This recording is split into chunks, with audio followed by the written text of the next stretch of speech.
दोस्तों, आज के वीडियो में हम पर्यावरण के बारे जानने की कोशिश करेंगे, क्योंकि आज के समय में पर्यावरण का मुद्दा एक ज्वलंत मुद्दा बन गया है।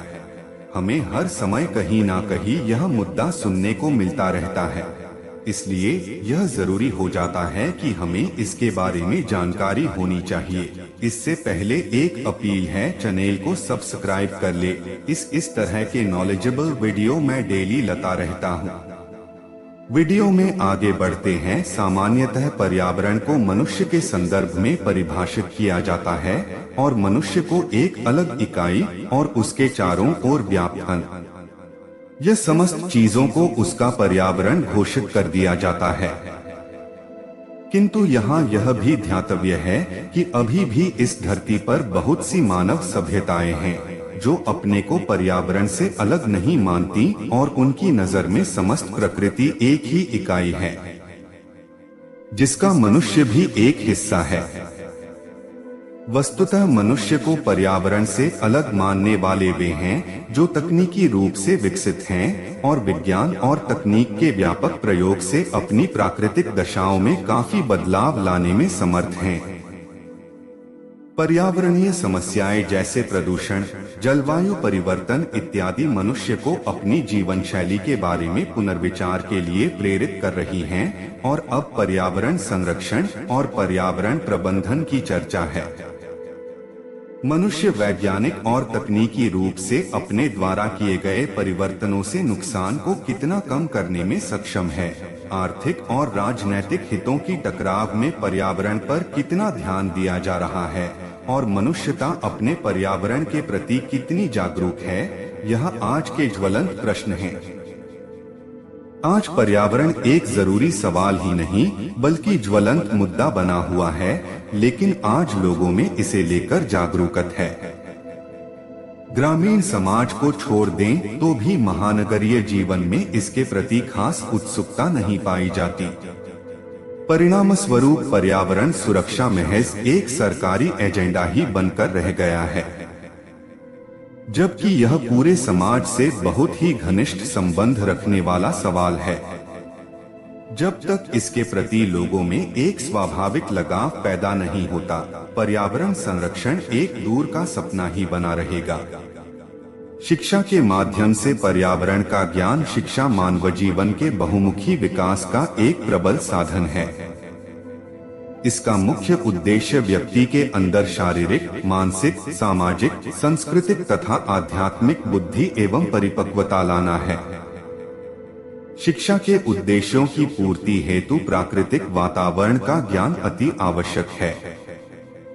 प्राकृतिक वातावरण के बारे में ज्ञानार्जन की परंपरा भारतीय संस्कृति में आरंभ से ही रही है, परंतु आज के भौतिकवादी युग में परिस्थितियां भिन्न होती जा रही हैं। एक ओर जहां विज्ञान एवं तकनीकी के विभिन्न क्षेत्रों में नए नए आविष्कार हो रहे हैं, तो दूसरी ओर मानव परिवेश भी उसी गति से प्रभावित हो रहा है। आने वाली पीढ़ी को पर्यावरण में हो रहे परिवर्तनों का ज्ञान शिक्षा के माध्यम से होना आवश्यक है।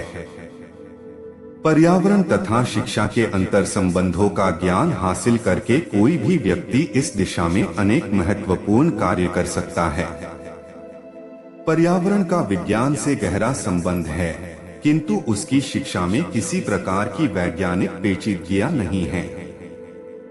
शिक्षार्थियों को प्रकृति तथा पारिस्थितिक ज्ञान सीधी तथा सरल भाषा में समझाई जानी चाहिए। शुरू में यह ज्ञान सतही तौर पर मात्र परिचयात्मक ढंग से होना चाहिए। आगे चलकर इसके तकनीकी पहलुओं पर विचार किया जाना चाहिए। शिक्षा के क्षेत्र में पर्यावरण का ज्ञान मानवीय सुरक्षा के लिए आवश्यक है। लोग अपने आसपास के आवरण को नष्ट करने का हर संभव प्रयास में लगे हुए हैं। पर्यावरण की सुरक्षा तो सिर्फ दिमाग में ही है। नगरीकरण तथा औद्योगिकरण के कारण पर्यावरण का अधिक से अधिक दोहन हो रहा है और इसका सीधा परिणाम यही निकल कर आ रहा है कि पर्यावरण का संतुलन बिगड़ता जा रहा है, जिससे कहीं सूखा कहीं अतिवृष्टि जैसी समस्याएं उत्पन्न होती जा रही हैं।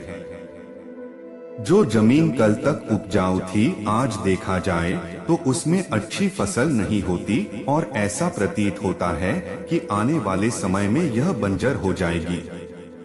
हमें पर्यावरण के संतुलन कर लिए सभी को मिलकर कदम बढ़ाना होगा, नहीं तो यह वसुंधरा कही जाने वाली हमारी पृथ्वी एक दिन बंजर होकर रह जाएगी और इससे जीवन समाप्त हो जाएगा और यह फिर से वही आकाश पिंड का गोला बनकर रह जाएगी।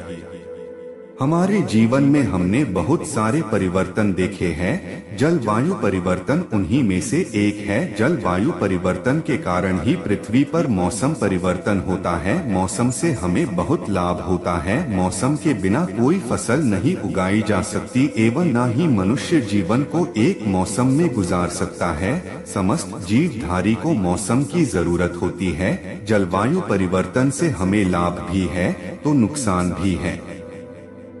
विज्ञान के क्षेत्र में असीमित प्रगति तथा नए आविष्कारों की स्पर्धा के कारण आज का मानव प्रकृति पर पूर्णतया विजय प्राप्त करना चाहता है। इस कारण प्रकृति का संतुलन बिगड़ गया है। वैज्ञानिक उपलब्धियों से मानव प्राकृतिक संतुलन को उपेक्षा की दृष्टि से देख रहा है। दूसरी ओर धरती पर जनसंख्या की निरंतर वृद्धि, औद्योगिकरण एवं शहरीकरण की तीव्र गति से जहां प्रकृति के हरे भरे क्षेत्रों को समाप्त किया जा रहा है। पर्यावरण संरक्षण का समस्त प्राणियों के जीवन तथा इस धरती के समस्त प्राकृतिक परिवेश से घनिष्ठ संबंध है। प्रदूषण के कारण सारी पृथ्वी दूषित हो रही है और निकट भविष्य में मानव सभ्यता का अंत दिखाई दे रहा है।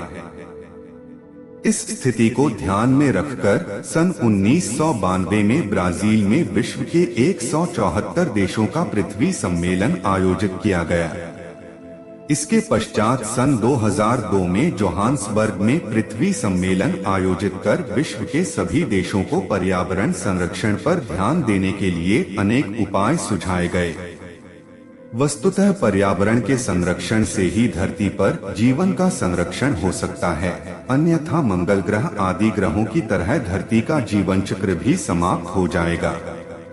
प्राचीन समय में भौतिक पर्यावरण के प्रति लोग बहुत ही अभिरुचि रखते थे और इसे सजाने के लिए नित्य तत्पर रहते थे, परंतु वर्तमान समय में इसका विपरीत है। लोग इसे मिटाने की और दिन प्रतिदिन तत्पर होते जा रहे हैं और इसका खूब दोहन कर रहे सुंदर वनों को उजाड़कर वहां पर बड़े बड़े मैदान निकलने में लगे हैं। बड़ी बड़ी चट्टानों को मिटाकर वहां पर रास्ते निकालने में लगे हैं। इसकी रक्षा करना हमारा कर्तव्य है।